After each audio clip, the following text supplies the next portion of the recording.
a little over 24 hours left before free agency officially opens and players can start negotiating with teams. We're going to go over the top shooting guards available in this year's free agency. We're going to get into all that and more right after this. Welcome to the number one place for your daily basketball news and analysis, NBA Central.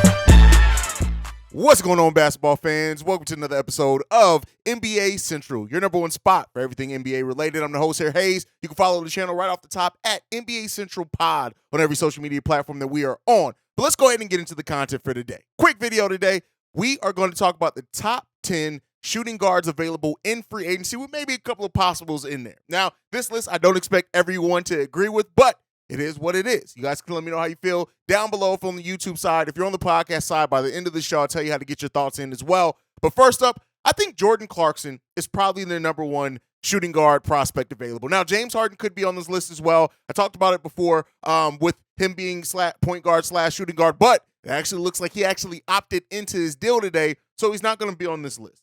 But I do think Jordan Clarkson, when you look at the fact that he does have a player option, we'll end up seeing what the details are on that. He's absolutely probably one of the best shooting guards available in this year's free agency. Following him at number 2 is Austin Reeves on top of that. Last year, Austin Reeves really broke out on the mainstream scene. 13 points per game, 3 rebounds per game, 3.4 assists per game on 42% shooting and almost 40% shooting from the field.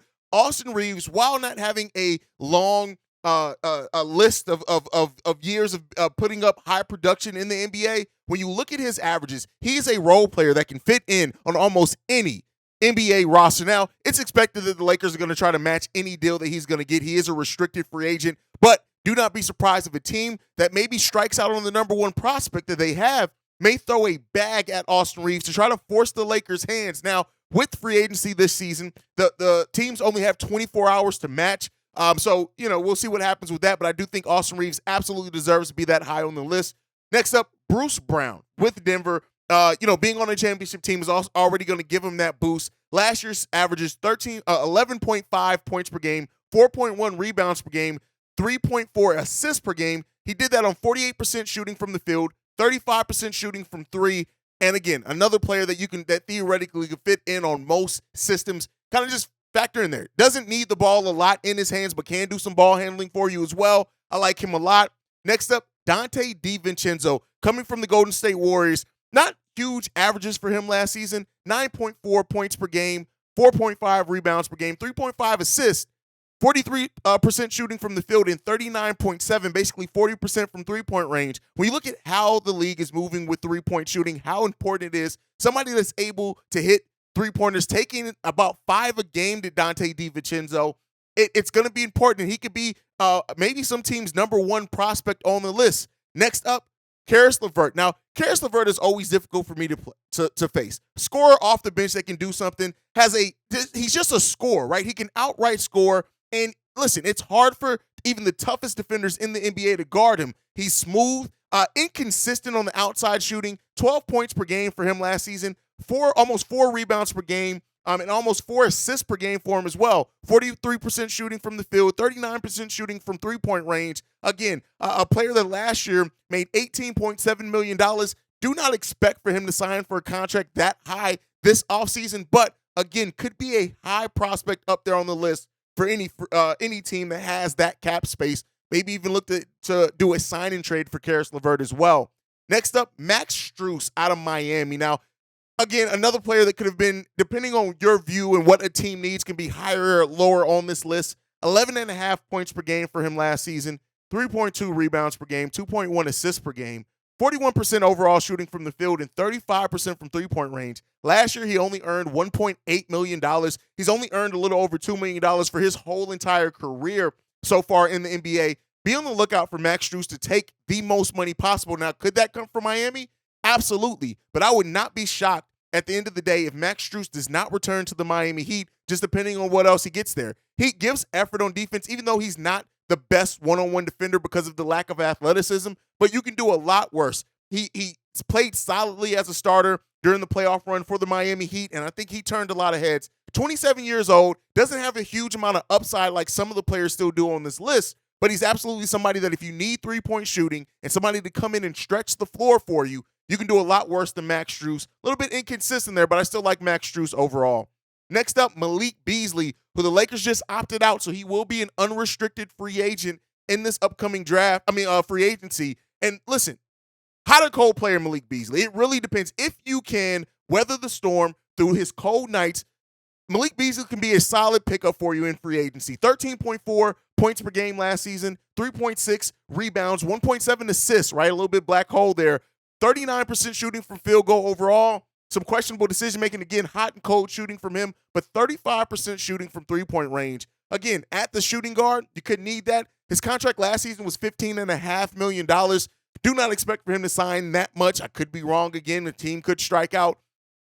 He could probably be gotten in the range between $8 and $10 million in this free agency. So he's another one to look out for.